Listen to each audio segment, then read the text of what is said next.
Hey everyone, Anthony, 4B for Adventures, just continuing setting up this vehicle for adventure. I just want to get the battery in next. There's an existing tray there, so I'm just going to use that. It's got 4 bolts holding it down, seems solid. What I am going to do is order that proper rubber buffer thing. Looks like, I don't know what that is, but yeah, I want to get that proper piece to hold the aircon pipe there nice and securely. I did adjust the radiator, the transmission pipe to a different angle because it was rubbing on the pipe. It could have gone straight down, but I gave a bit of room to get to that bolt still, and still you can get a finger in between the pipe, which is what you want. You want this pipe nice and secure. Always make sure all your clips are still clipped all the way to the back, or you could have drama. No, I won't be leaving those connections there still. I don't fully trust those. We're just using this 50 amp wire, which will be good, to the back of the vehicle. This is the final decision on the battery that is going in. So this is the one that was in the vehicle. I think it's about 3 or 4 years old. I'm going to find out because I like to know, and I'll get a text and I'll write it on there. But it was left to go flat along with that cranking battery. It was dead. I couldn't get it above 6 volts. I sent it back under warranty, hoping it was under 3 years. They gave it back to me on 12.4 volts, saying it's in 100% condition. So after 3 years of being flattened like that, their magic charger, that's what it did. So I'm rolling with that at this stage. I have my doubts. That being said, it's been quite a few months I've had it back, and I've been sitting there between the solar charging and the AC charging and running a King's fridge on the floor in the workshop just to run it and test it. It seems to be doing okay. Just came off charge today. The voltage did look good, a lot better than when I checked it months ago. So let's get it into the vehicle. I'm not going to connect anything to it. Let's let it settle, and we'll come back and have a look at it in another day or two and see what the voltage is down to, because it was settling to about 12.4, but I did see improvement to 12.5, but like I said, it's been months. I've got a feeling this could be 12.8. I've got the old one out of the 120, the 2019 battery. You know the story about it was on the shelf with the UHF, getting flat and getting charged. Went into the 120 for a couple of years or so, or 3 or whatever. Came back out, got replaced with that dual force. I've got that one, and when I go and put the the multimeter on that, it's on 12.8, 12.9 volts, which is nothing wrong with that battery either. They do weigh about 23, is it? No, is it? The 9 amp hour dual force is 23.5, so what is it, about 24 kilos, about that? Anyway, I just made this piece of, you don't really need it with the Optimas because they're tough, and this one probably hasn't got it either, no, it's just got that case underneath, so I probably might take that one out and do an upgrade as well. There's enough length in these to raise it up, the thickness of a piece of rubber. This is just a bit of recycled rubber mat that came out of the back of a Mazda. It's actually out there as a doormat. There's too many doormats. I just took the side off that. I used something like an old carpet tile. This one's a bit dirty, but cut that in half. That makes 2. It's just a bit of rubber, a bit of a buffer at the bottom, and something for, I suppose this will drain off better if it gets wet rather than moisture sitting around. All I aim to do today is sit it in there. Then I know I've got my battery fit up sorted. It's going to have to come back out to access that. Like I said, I want to secure that, just like I still need to secure that clip. Just get the battery in there and make sure that that's that. We use these fuse brackets, or like I said, a little birdie told me there's something in the process. Again, don't ring or ask them, or ring them and email them and stuff. Don't do that. Just check the website and watch my videos. It's my fault that it's happening, so I'll let you know when it's out, and that way you don't have to bother them. This is the battery hold down clamp that I use. There's the part number in case you're interested.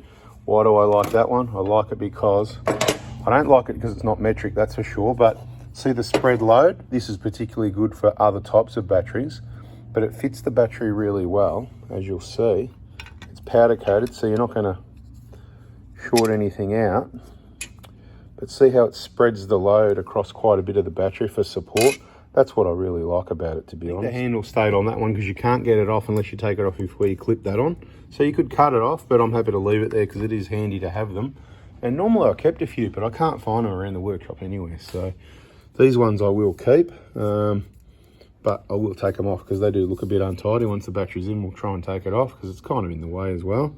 Couple of considerations here. So we've got to get the hooks in, make sure they both hook in, and the battery, I like to have it out. So in's one thought, but the other thought is I don't like it overhanging that way. I don't need it any closer to the heat of the radiator in the engine bay than I need to, but I don't want it hitting in that side. I want a little bit of space. Like that fuse is probably just going to sit about there. I'm not going to be able to jam it in there like I did, but I can access it if I need to change it for whatever reason, if something happens up this end of things. But that, square it up a little bit, but it's probably around about where it's going to sit, to be honest. It might go, I like to have the edge of the battery where possible. See on the edge of the guard there, so it lines up with the edge. It's about 5 mil over at the moment, but so it could go a little bit more that way, but something like that, not all the way in. Often I see batteries over here. See here, there's quite a big gap. I haven't adjusted this one. Like I said, I'll take it out, fix it up. This could go in further, which gives more access to work on things here.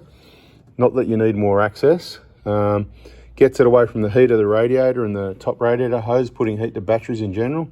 Close up the gap over this side, people. You've got bigger batteries generally than this, so move it right over so you've got the 10 mil gap at this side, and then you'll have more space away from the heat. Your batteries will last longer. Happy days, just looks neat anyway, right? So, all right, I'm just gonna bolt this down and see what it comes up like. First problem, and I'm gonna blame the battery tray. I always like to blame the cause of the problem, right? So if you look down this side, these are a good sized battery bracket. The genuine ones are thinner, and you don't need a battery tray necessarily in a lot of vehicles, so you can just use the factory, see the factory hole there, and just get the factory clamps from Toyota if you like. You can do that because they're a bit longer. Just make sure they're going to be long enough for your application, depending what battery and all that. But if you look down there, see how the gap to the battery in the side of the tray is only the thickness of that clamp, right? So to get it in and hook it in there, I've been able to do that one. That one's in place, it's just laying down. But you can see here, this side, there's not actually enough thickness there to actually get it in, let alone turn it and get it through. There's a hole there, right? You can see where the hole is. So how are you meant to get that in there? So yeah, that is the challenge with this rubbish battery tray. And it's rubbish because it's just a flat tray. It doesn't actually do anything. It's a waste of money. If you get a battery tray, get a different one with extra supports. I particularly like the ones that are got the side comes up here 90 degrees and they on the 120s and they bolt into the side. So the weight of the battery isn't on the guard, and then it'll reduce the chances of cracking that guard there, which doesn't happen to most vehicles, but it happens to some of them. Big batteries, insecure batteries banging around, will crack your guards. As the vehicles got later and newer, they improved it so it wasn't happening. If you don't know what I'm talking about, keep watching the videos. We're not going to go into it in this one. But I'm just going to muck around. What I'll probably do is pull the battery out. I might just cut a little bit out of the plastic right about, I'll work out where it's going to sit. As crazy as it sounds, not out of this part here, but just out of that plastic, in this side. You can see it was rubbed. You can see the old mark, right? See the old mark there? We'll try and take a little bit out of each side so we can push that one across as well when they're lined up. So we've got to mark it up first, file a little bit out, and we'll make it work. So yeah, I got the grinder out. And I just took a little bit off there, off each side, about the same as that. See how that goes. When you're working with batteries, these rods always fall out, Well, at least on a positive note, they're not going to fall out because they can't get out. I had to lift the battery out, put it in the hole, and then drop it in. It's a tight fit. It's just got clearance, you know what I mean? You can see the old ones were rubbing on the battery as well, right?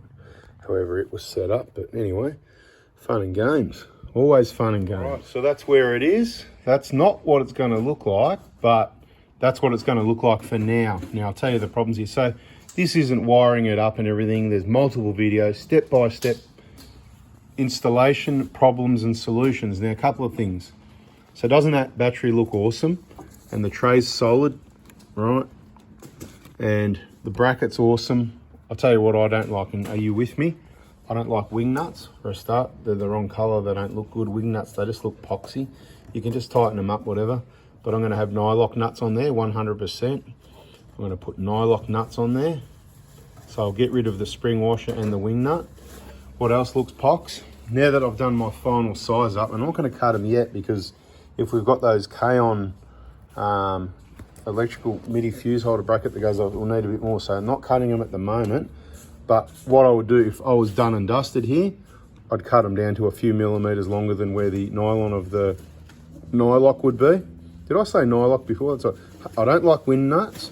I want to put a nylock. Is that what I said? I hope I said that. That's what I meant anyway. Sometimes my mouth doesn't put out what my brain's thinking. So all the connections are just sitting there waiting. We're waiting for some fuse holders, some little MIDI fuse. I've got some of them actually, waiting for a few more. And we've just got to catch up connect up the charging system to the battery via a fuse, the power out to the back of the vehicle via a fuse, and the power into the car with the USBs, which we're also waiting on at the moment at this point in time anyway. So yeah, that's what we've got to do. Get some nylocks, cut that off, but after we get the car and brackets. But it looks like that's the battery, and that's where it's going to sit. It's got a bit of movement in it because it's got that soft rubber, so it's not going to get hammered. It's going to absorb the blow a little bit. So when we tighten it down, we'll be able to tighten it down nice and firm because we've got a steel battery tray squashing into that soft rubber a little bit, and a nice strong back bracket which spreads the load so it doesn't damage the battery. Careful, don't over tighten batteries.